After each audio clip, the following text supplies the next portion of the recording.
Hello बच्चों, आइए प्रश्न देखते हैं। यौगिकों के आईयूपीएसी नाम लिखिए। हमें एक यौगिक दिया गया है जिसका हमें आईयूपीएसी नाम लिखना है। मुख्य अवधारणा, आईयूपीएसी नामकरण। किसी यौगिक का आईयूपीएसी नाम लिखते समय हमें सबसे पहले एक लंबी कार्बन श्रृंखला का चयन करना होता है। उसके पश्चात उस कार्बन श्रृंखला का नामांकन करना होता है।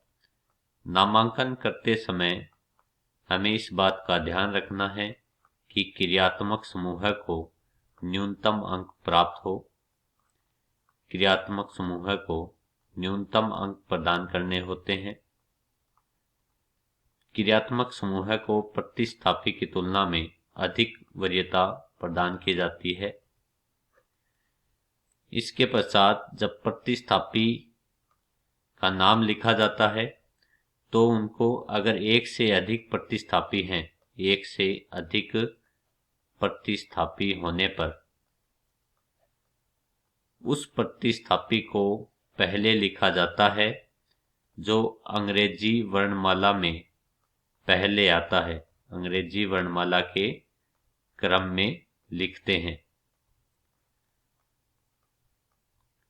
अब हमारे पास एक यौगिक दिया गया है जिसका हमें आईयूपीएसी नाम लिखना है। तो यौगिक है CH3 CH3 CHOH CH2H5 CHOH और CH3।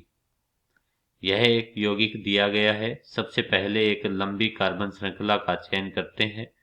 तो 6 कार्बन की एक लंबी कार्बन श्रृंखला होगी। इस प्रकार से एक लंबी कार्बन श्रृंखला का चयन करते हैं जिसमें कार्बन की संख्या 6 है। यहाँ पर नामांकन करते समय अगर इस दिशा से नामांकन करते हैं तो जो हाइड्रोक्सिल समूह होता है वो क्रियात्मक समूह है। यह एक क्रियात्मक समूह होता है।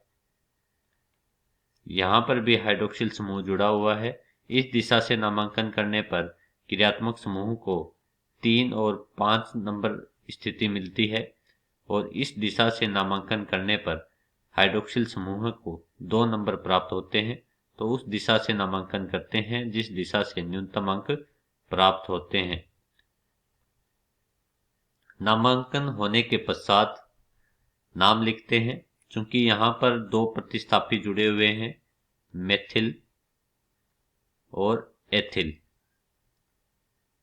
यहाँ पर 2 समूह जुड़े हुए हैं, मेथिल और एथिल। अब अंग्रेजी वर्णमाला के क्रम में इनको लिखते हैं। तो इस यौगिक का आईयूपीएसी नाम होगा यहाँ पर 3 एथिल। चूंकि एथिल का ई अंग्रेजी वर्णमाला के अनुसार पहले आता है, इस वजह से एथिल को लिखा जाता है। फिर आएगा 5 मेथिल। चूंकि यह 6 कार्बन की श्रृंखला है और सभी आबंध एकल आबंध है तो यह एक एल्केन श्रेणी है। तो हेक्सेन। फिर क्रियात्मक समूह की स्थिति लिखते हैं 2 और 4। 2,4 डाइओल।